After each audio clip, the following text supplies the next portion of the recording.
오늘 우리에게 주시는 하나님의 말씀은 사도행전 11장 19절에서 30절입니다. 신약 성경 207면입니다.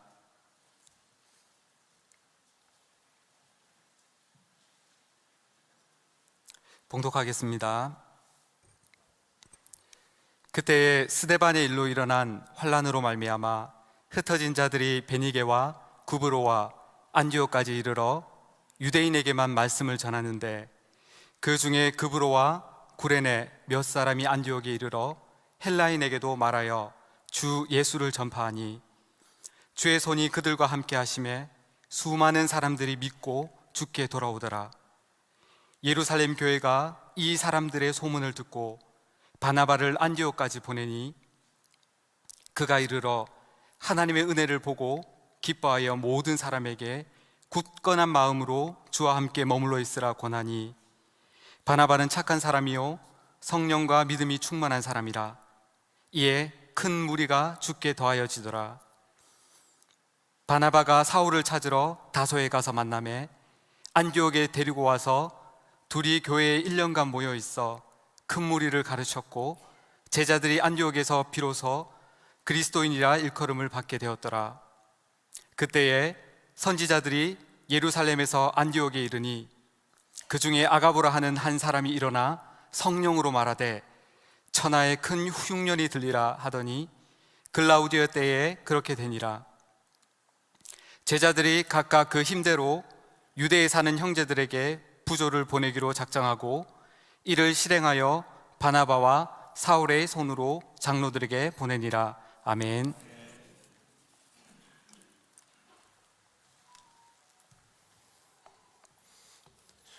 오늘 말씀 전해 주실 선교사님은 최엽 선교사님이십니다. 호프 선교회 소속이시고요. 시국에서 해외 선교사로 15년간 사역하셨습니다. 그리고 다 아시겠지만 미션 파트너스 PSP 강사로 계시고요. 현재 미드웨스턴 침례 신학대학원 개건 교수로 계시고, 현재 선교한국 사무총장으로 계십니다. 최엽 선교사님 나오셔서 안디옥의 선교적 교회라는 제목으로 말씀 전해 주시겠습니다. 예, 범어교회 성도 여러분들 반갑습니다. 소개받은 최엽 선교사입니다. 대구에서 117년의 신앙 유산을 간직한 범어교회에서 말씀을 전하게 된 것을 가문의 영광으로 생각합니다. 조금도 과장이 아닌 것은 저는 모태불교 무당이 굿하던 집에 태어났기 때문입니다. 뒤늦게 예수를 믿었고, 주님을 알아갈수록 이 신앙의 유산을 간직한다는 것이 얼마나 소중한 것인지를 깨닫고 있습니다. 주님 말씀에 나를 사랑하고 내 계명을 지키는 자에게는 천대까지 은혜를 베푸신다 하셨는데, 바로 그 은혜가, 대대손손 신앙의 명문 가정을 이루는 은혜가 범어교회 성도님들에게 계속해서 이어지기를 주의 이름으로 축원합니다. 안디옥의 선교적 교회라는 제목으로 주의 말씀 증거하도록 하겠습니다. 사도행전에서 이 안디옥 교회의 위상은 매우 특별합니다. 물론 안디옥 교회 이전에도 예루살렘 교회가 있었습니다. 그러나 예루살렘 교회는 이 유대인 공동체로서 신약 교회들의 모델이 되지는 못했습니다. 신약의 교회들, 에베소 교회, 고린도 교회, 골로새 교회, 갈라디아 교회들은 이방인들 교회였고, 이방인들과 유대인이 섞여 있는 교회인 경우가 많았습니다. 그래서 그런지 예루살렘 교회는 비교적 신속히 해체되지요, 교회사에서. 그에 반해서 안디옥 교회는 최초로 유대인과 이방인이 함께 모이는 다민족 교회였습니다. 안디옥 교회에서 교인들은 처음으로 이 그리스도인, 크리스티아누스라는 칭호를 들었고요. 바로 그것은 됐다, 이제는 안디옥 교회의 모델이라면은 다른 모든 지중해 도시에 그 모델이 심겨져도 된다라는 의미를 갖는 거죠. 그래서 성령의 직접적인 지시하심으로 안디옥 교회는 바울과 바나바를 파송해서 1, 2, 3차 전도 여행을 통해 전 지중해에 주님의 교회가 서게 되는 것입니다. 이 안디옥 교회의 사역으로 말미암아 이 기독교는 유대교의 그늘에서 벗어나 진정한 코스모폴리탄, 진정한 유대인의 신앙이 아니라 모든 민족의 신앙으로 트랜짓되었다고 말해도 과언이 아닙니다. 즉 안디옥 교회는 혁신을 통해서 다음 시대를 열었죠. 오늘은 그 내용을 함께 우리가 관찰해 보도록 하겠습니다. 안디옥 교회의 시작은 핍박을 피해 흩어진 유대인으로 말미암았습니다. 조금 전에 기도하시면서 말씀해 주셨던 사도행전 1장 8절 말씀이 있죠. 오직 성령이 너희에게 임하시면 너희가 권능을 받고 예루살렘과 온 유대와 사마리아와 땅끝까지 이르러 내 증인 되리라. 이것이 하나님의 플랜이었지만 예루살렘 교회는 안타깝게도 적극적으로 이 일을 수행한 것 같아 보이진 않습니다. 1장 8절이 실행되지 않을 때 하나님께서 8장 1절을 통해서 그 일을 이루시죠. 1장 8절 외우시는 분들은 많이 보지만 8장 1절 외우시는 분은 한 번도 못 봤습니다. 이런 내용입니다. 제가 읽어드리겠습니다. 그날에 예루살렘에 있는 교회에 큰 박해가 있어 사도 외에는 다 유대와 사마리아와 모든 땅으로 흩어지니라. 예루살렘과 온 유대와 사마리아와 땅끝까지 가는 것이 자발적으로 되지 않을 적에 주께서 그들을 흩으셨습니다. 특히 사도 외의 사람들을 흩으셨습니다. 이 말은 뭔가 하면 우리 한국말에 약은 약사에게, 진료는 의사에게, 선교는 선교사에게. 이 말은 반은 맞고 반은 틀립니다. 하나님께서 이 일을 깨신 겁니다. 사도들은 남아 있어라. 내 백성들을 통해서 이 일을 이루어 보시겠다라는 하나님의 의중이 드러나는 사건이었죠. 그래서 흩어진 일반 성도들의 선교적인 삶으로 말미암아 교회들이 서는 과정을 우리가 보게 되는 것이고, 아니 사도들이 없는데 되겠어? 되더라는 것입니다. 바울이 내가 이미 주의 이름 부르는 곳에는 내가 교회를 세우지 않겠다, 남의 터 위에 세우지 않겠다라고 말할 정도로 사도 바울은 이 발디딜 땅을 골라서 다녔습니다. 흩어진 예루살렘 성도들이 가는 곳마다 교회를 세웠기 때문에 그렇죠. 로마에도 골로새 지방에도 바울이 가본 적이 없죠. 그러나 거기 있는 교회에 사도 바울은 서신서를 쓰는 겁니다. 이러한 섭리를 이 본문을 칼빈이 이렇게 주석합니다. 무수한 숫자의 신자들이 예루살렘으로부터 쫓겨나지 않았던들 구브로와 베니게, 이태리와 스페인이 그리스도에 대한 소식을 들을 리 없다. 교회는 그 분산을 통해 더 성장하게 됨을 의심치 말아야겠다. 이 역사가 구약은 물론이거니와 초대교회 사회도 계속 등장하지요. 어거스틴이 있지 않습니까? 어거스틴이 뭐를 목도합니까? 기독교 제국인 로마가 훗날 기독교가 국교가 되지 않습니까? 기독교 제국인 로마가 복음이 없는 그 바바리안들한테, 게르만족에 의해서 멸망을 당하는 겁니다. 그때 어거스틴이 책을 쓰죠.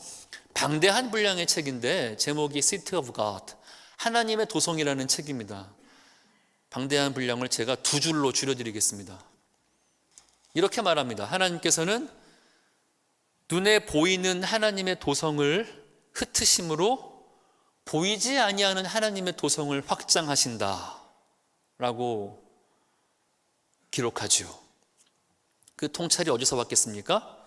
바로 예루살렘 교회의 흩어짐을 통해서 안디옥 교회가 세워지는 과정을 볼 때 우리는 이 고백을 하게 되는 것입니다.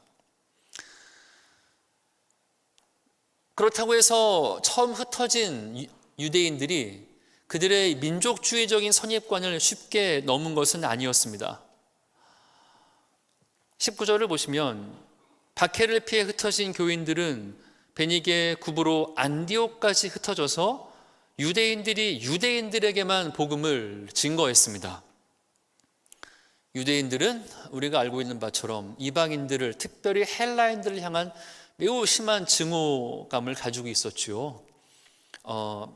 바로 이 초대교회가 있기 전에 그 바로 앞 역사가 바로 이 헬라인들이 하나님의 성전을 더럽혔고, 그들이 이 수전절이라고 말하는 그 절기가 마카베오 혁명에 의해서, 하스몬 왕조에 의해서 다시 그것이 수복되기까지 이 헬라인과 유대인들은 매우 긴 전쟁 중에 있었습니다.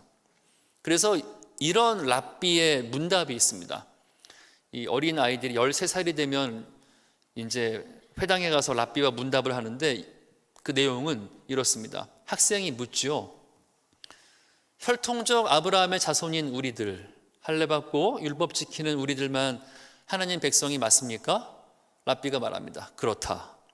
그러면 하나님께서 어찌하여 저토록 많은 이방인들, 헬라인들을, 여러분 전 세계 인구에서 유대인들이 1%가 안 됩니다. 그렇다면 하나님께서 왜 저토록 많은 이방인들을 지으셨습니까? 랍비가 답을 하죠. 지옥의 불이 영원히 타오르기 위해서 땔감이 필요하기 때문이다. 지옥의 땔감이 바로 우리들이었던 것입니다. 그들의 관점에서. 그래서 여러분, 우리가 읽은 이 본문 바로 전문맥이 뭔가 하면, 베드로가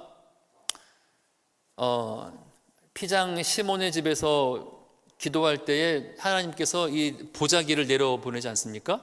잡아먹어라. 그 보자기 속에 뭐가 있어요? 유대인들이 만질 수도 없는 것들이 가득합니다.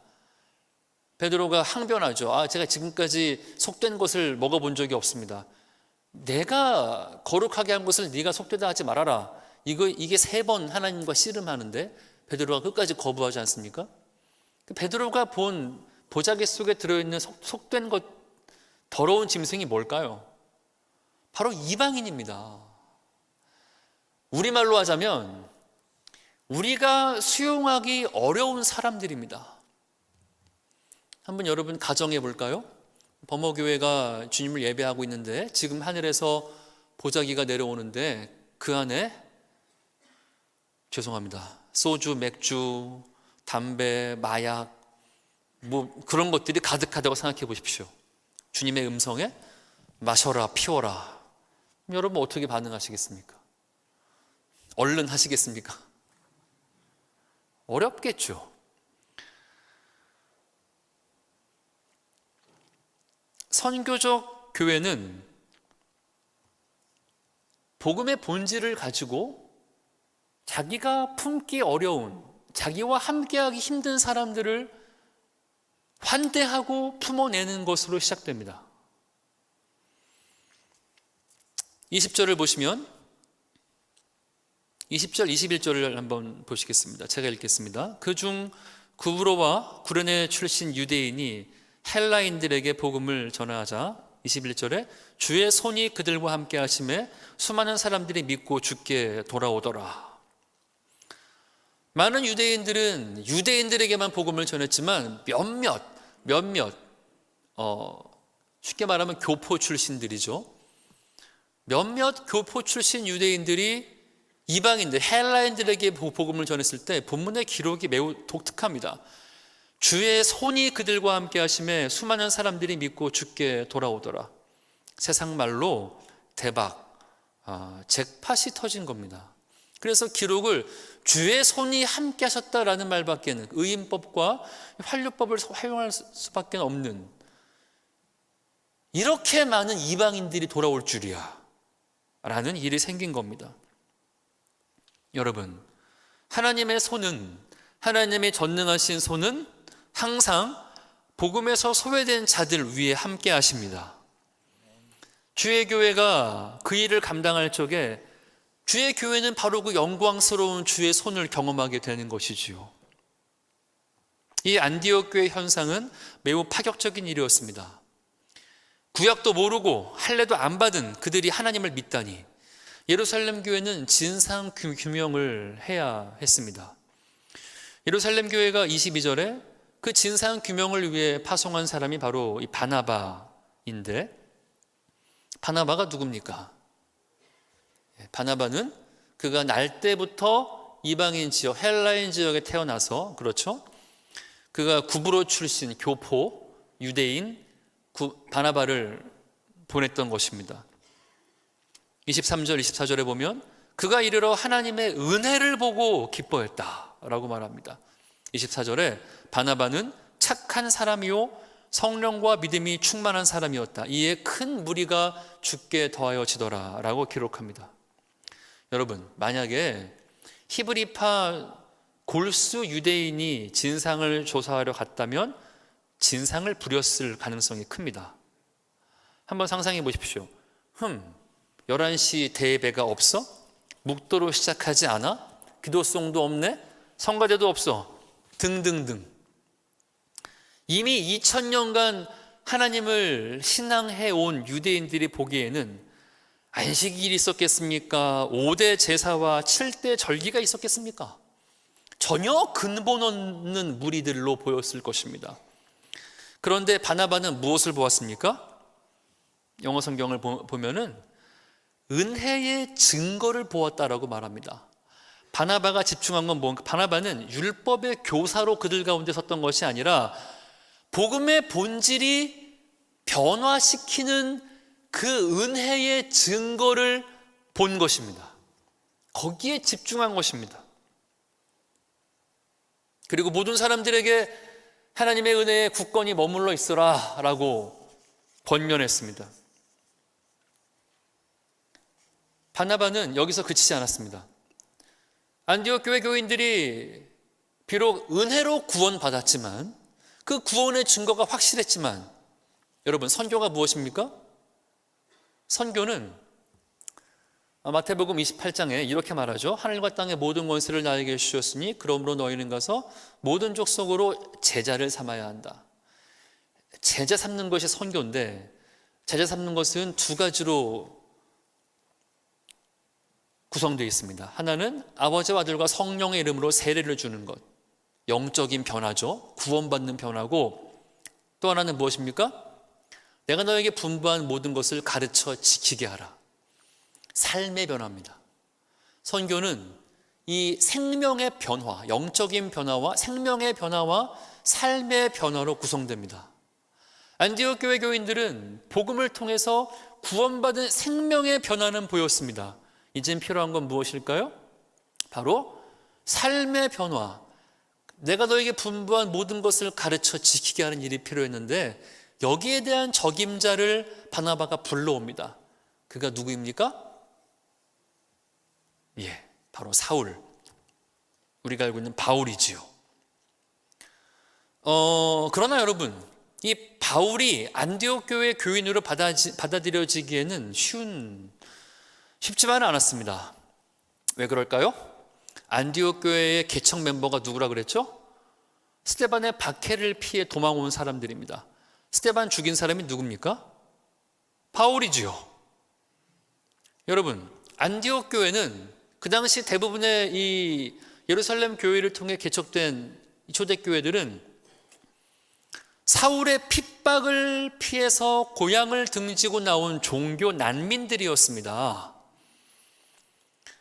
그들에게 있어서 형제 스데반의 순교가 얼마나 가슴 아픈 일이었겠습니까?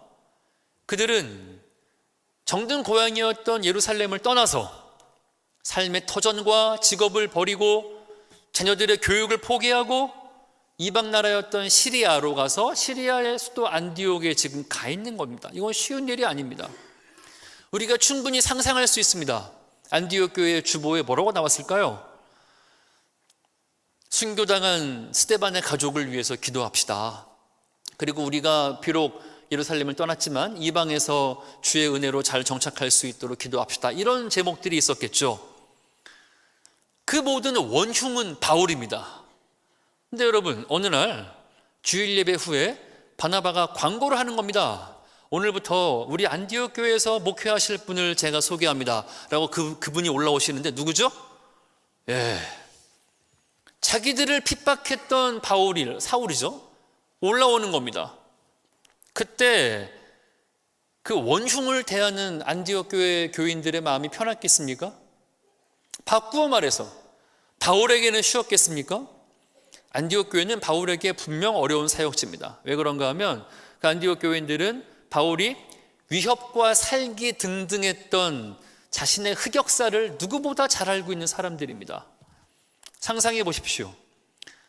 예수 믿는 사람을 핍박하고 죽이러 박해자와 폭행자였던 그가 이제는 감독의 자격은 구타하지 아니하고 관용하며 다투지 아니하고 라고 가르쳐야 합니다. 이것이 얼마나 어려운 일이었겠습니까? 어쩌면 바울은 주여 부름받아 나선 이 몸 어디든지 가오리라 안디옥만 빼주십시오 그랬을 수 있습니다. 위대한 점이 무엇일까요? 안디옥 교회가 바울을 환대했다는 겁니다.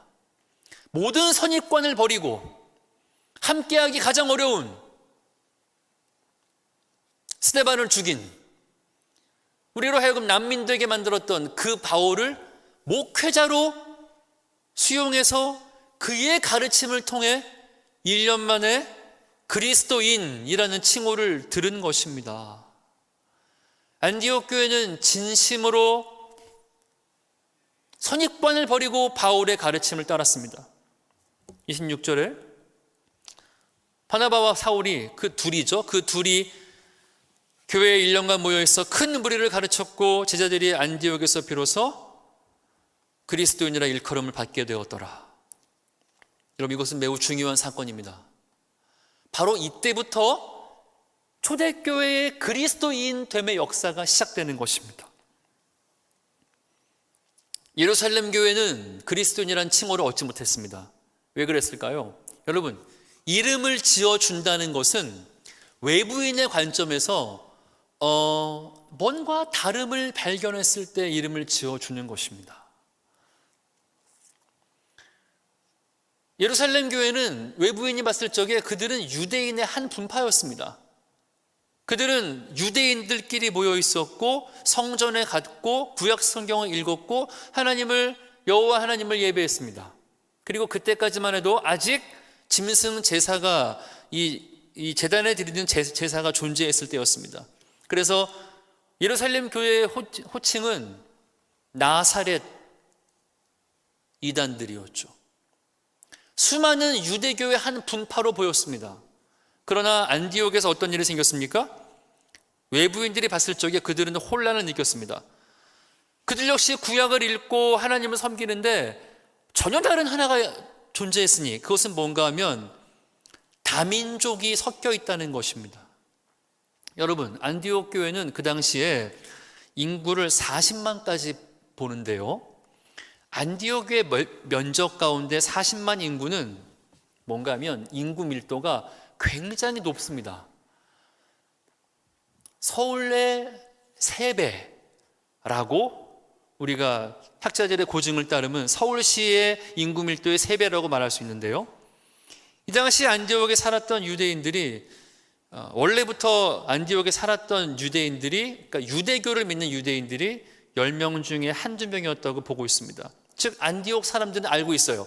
유대인들의 신앙이 어떠한 것인지, 이방인과 함께 할 수 없고 그들끼리 모이고 그들끼리 정결의식을 하고 알고 있습니다. 그런데 전혀 다른 모임이 생긴 거예요.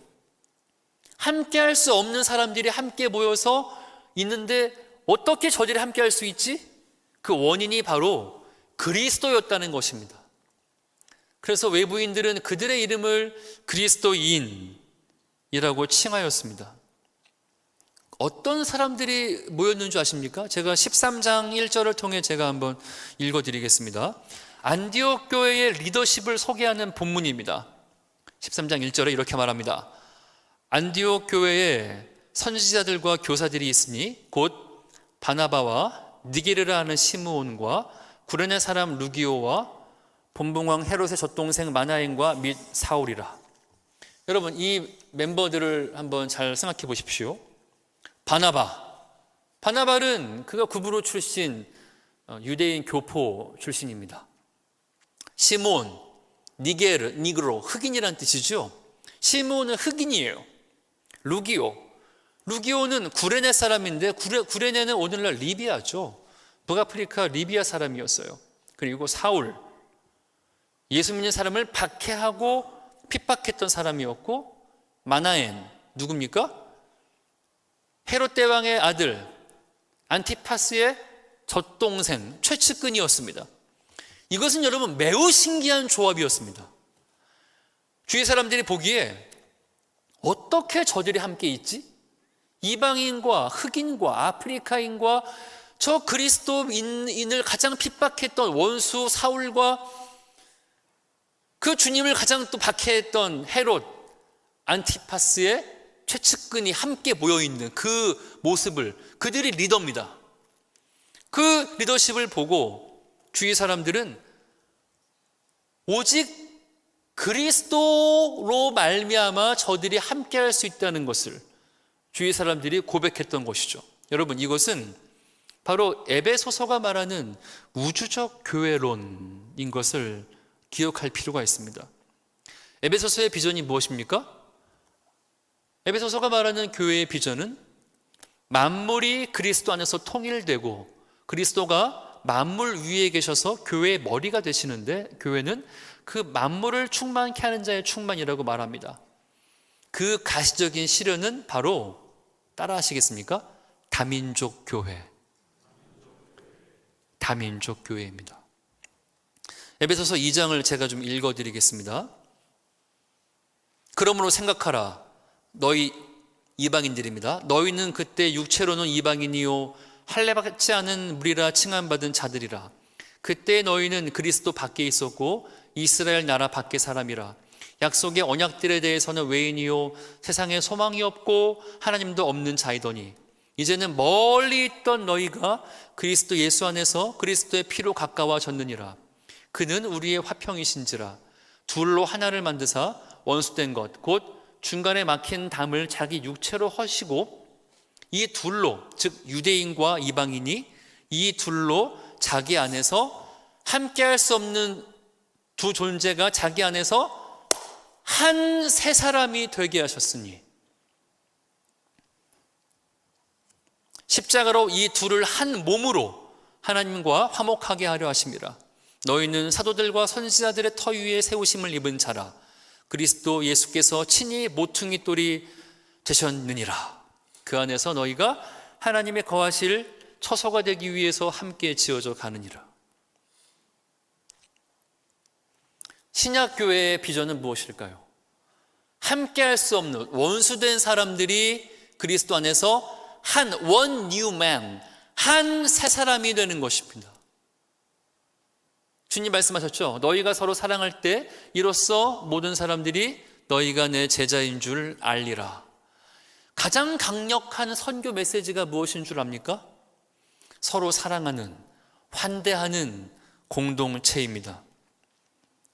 여러분, 오늘 본문을 뒤에 보면은 안디옥 교회가 천하의 기근이 들었을 적에 서로를 돌볼 뿐 아니라 예루살렘 교회까지 돕는 것을 볼 수 있습니다. 초대교회 때 이 로마에 이 안티 기독교 철학자가 있었습니다. 셀수스. 그가 이렇게 기록합니다. 저 기독교인들을 봐라. 저들은 바보, 천치, 여자, 어린아이, 노예들에 불과하다. 예, 그렇습니다. 기독교인들은 바울이 고린도전서에서 말하는 것처럼 너희를 둘러봐라. 너희 가운데 유력한 자가, 문벌 좋은 자가 많지 않다. 하나님께서 없는 자를 택해서 있는 자를 부끄럽게 하신다. 맞아요. 진실로 초대교회의 구성원들은 그 셀수스의 말처럼 바보, 천치, 여자, 어린이, 노예들에 불과했습니다. 그런데 그 다음 그 셀수스가 한 말이 중요합니다. 그런데 어찌하여 소크라테스와 플라톤의 후예인 우리가 저들의 제자가 되었단 말인가? 로마 황제들이 이렇게 기록합니다. 어찌하여 저 그리스도인들은, 저 가난한 사람들은 구걸하지 않는가? 왜 그리스도인들은 최하층민들인데 저들은 구걸하지 않는가?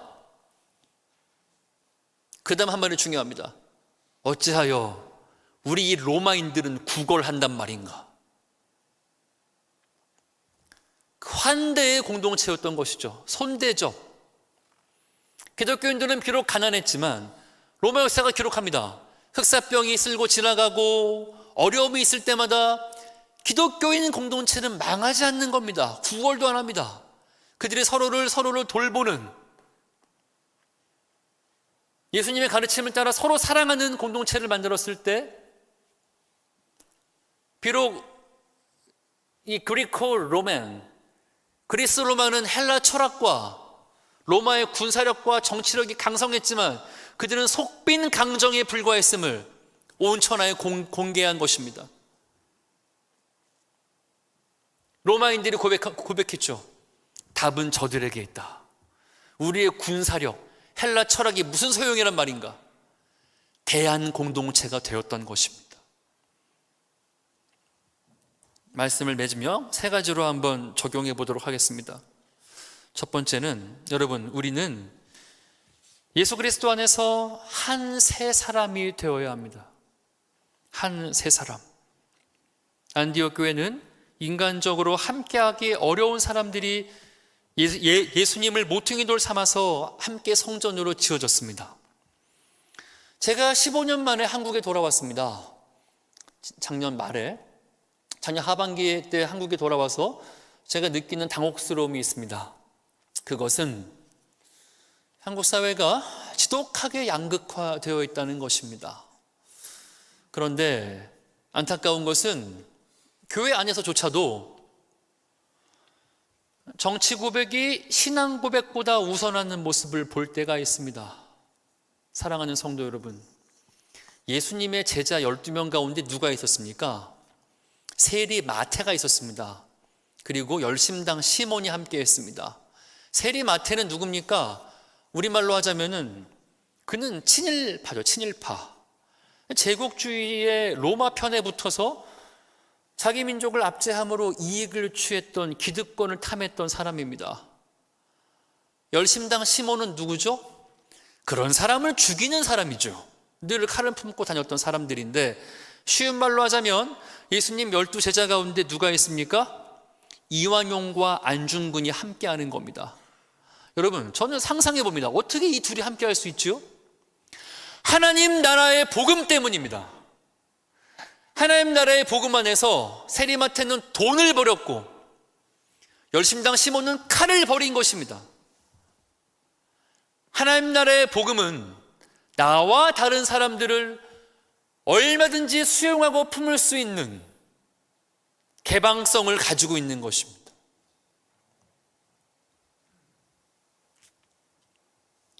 여러분, 젊은이들은 다국적 기업에서 일하고 싶어 합니다. 구글, 애플, 삼성 가시면은 거기는 여러분 민족이 다른 다국적 젊은이들이 가득합니다. 왜 저들은 함께 있지? 그 영광스러움이 구글, 애플인 것이죠. 똑같습니다. 어떻게 저들이 함께 할 수 있지? 그리스도 때문이죠. 그때 그들의 호칭이 그리스도인 되는 것입니다. 두 번째는, 저는 다민족 교회에 도전을 드리고 싶습니다. 제가 부탁드린 PPT 한 장 띄워주시겠습니까? 여러분, 지금 이 한국에는요 250만의 외국인이 있습니다. 대구시 인구가 250만이 조금 안 됩니다. 그런데 여러분, 지금 현 정부 정책이 뭔지 압니까? 2030년 7년 안에 외국인 근로자를 500만까지 늘리는 겁니다. 왜 그럴까요? 지금 한국의 저출산율로 이래서는 이 노동력의 수요를 메꾸지 못합니다. 그래서 앞으로 7년 안에 한국 인구의 10분의 1은 외국인이 될 것입니다. 이 의미가 뭔지 압니까? 여러분, 한민족은 이 반만년 한반도 역사에 한 번도 가보지 못한 길을 갈 것입니다. 인구의 10%가 외국인 된다는 의미는요, 계속 좀 띄워주십시오. 제가 말씀드리려고 하는데, 그 의미가 뭔가 하면 우리의 출생률은 0.7%밖에 안 되지만 이주민들은 많이 낳습니다. 여러분이 대부분이 살아계시는 동안에 한국 인구의 30%가 다민족이 되는 걸 보실 겁니다. 이 의미가 뭔가 하면요, 다민족이 많아지는 것은 우리 다민족학에서 단계가 있습니다. 이주민 신학이라는 분과가 따로 있거든요. 1단계는 동화주의입니다. 뭔가 하면 다민족이 처음 들어오면은 그들은 한국말을 배워야 되고 한국 음식을 먹어야 되고 동화되게 돼 있습니다. 2단계가 뭔 줄 알아요? 2단계는 바로 다민족주의인데요. 다문화주의인데요. 다문화주의는 뭔가 하면 상호 배우는 겁니다. 제가 한국에 왔더니 왜 이렇게 마라탕 집이 많은지 모르겠습니다. 젊은 애들이 마라탕을 무지하게 좋아합니다. 이건 뭔가 하면 우리나라 사람들이 다민족 음식을 맛보고 맛있네, 좋네 라고 서로 이제 그들의 문화에 대해서 우리가 호기심을 느끼는 것입니다. 3단계가 뭔가 하면 이때부터는 상대문화주의입니다. 인구의 10%가 다민족이 되면은 그들은 이제는 다른 게임에 들어갑니다. 그들의 자치권을 주장하게 되고 그들의 문화와 그들의 의식에 맞는 것들이 법제화되기 시작합니다. 이것이 지금 미국 사회고요. 세상은 이렇게 흘러가게 되어 있습니다. 이 의미는 뭔가 하면 여러분 7년 남았습니다. 7년 지나면요 3단계로 들어갑니다. 제가 이것을 말씀드리는 이유는요, 여러분, 제가 이 이주민 사역하는 교회는 많이 봅니다. 그러나 안디옥 교회가 뭘 했지요? 안디옥 교회의 리더십 5명 가운데 3명이 이주민이죠. 이주민들을 교회가 사역 대상으로 보는 건 중요합니다. 그러나 나아가서 그들을 훈련해서 그들 이주민들이 교회의 장로가 되고 권사가 되고 집사가 되어서 함께 리더십 그룹이 되어서 그 이주민 다민족이 함께 어우러지는 교회가 되는 것은 우리가 곧 맞닥뜨리게 될 일입니다. 유럽의 독일 교회가 굉장히 죽어가고 있다가 다시 살아나고 있습니다. 왜 그런 줄 압니까? 메르켈 총리가 이주민을 환영했기 때문에 그 환영으로 들어온 이주민들이 독일 교회를 통해서 복음을 듣고 그들이 물밀듯 독일 교회로 안으로 들어옵니다. 독일 성도들이요, 독일인이 아닌 이주민들을 1000년 만에 처음 봅니다.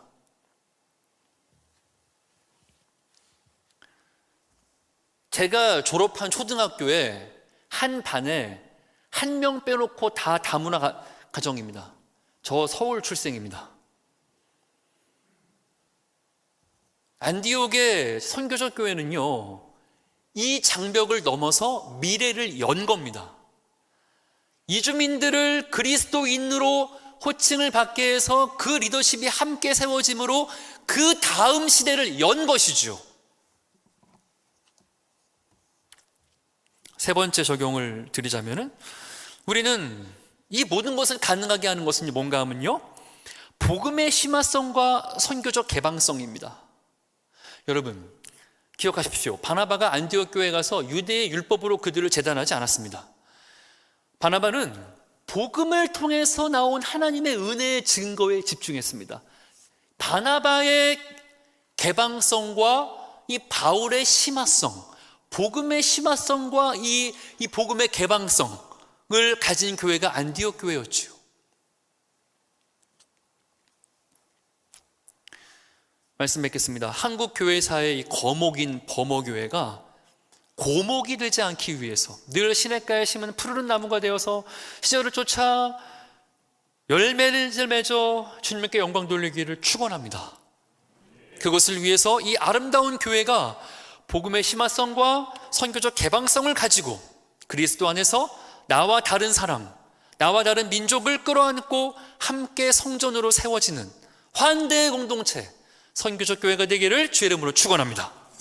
다 함께 기도하겠습니다. 감사하신 하나님 아버지, 117년 전에 이 지역에, 이 대구 범어 지역에 주의 몸된 교회를 세워주셔서 감사합니다. 하나님이 아름다운 신앙의 유산이 이 새로운 시대에 계속해서 이 대구 지역과 한국교회에 아름다운 모델로 서게 되길 원합니다. 주님, 환대하는 공동체, 복음의 심화성과 개방성을 담지한 공동체가 되어서 나와 다른 사람들을 포용하고 급속히 확장되는 이 다민족 사회 시대에 하나님, 나와 다른 다민족을 품고 그들이 그리스도인 되게 하며 함께 지어져가는 성전 될 수 있도록 범어교회를 복내려 주시옵소서. 예수님의 이름으로 아뢰었습니다. 아멘.